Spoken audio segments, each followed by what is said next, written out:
How to remove original sound audio on Instagram Reels. It's a very simple and a quick process, so let's get started. First thing first, head over to your application Instagram.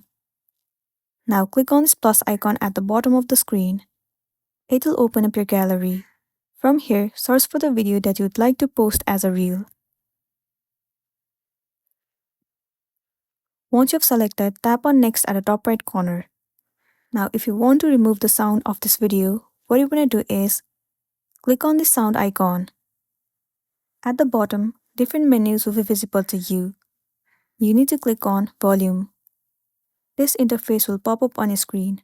So what you want to do is, you simply have to decrease this volume to 0. After that, the audio will be completely removed. Once done, now you can add different audio or songs that you would like to add in this video. Choose any of the song and then add it.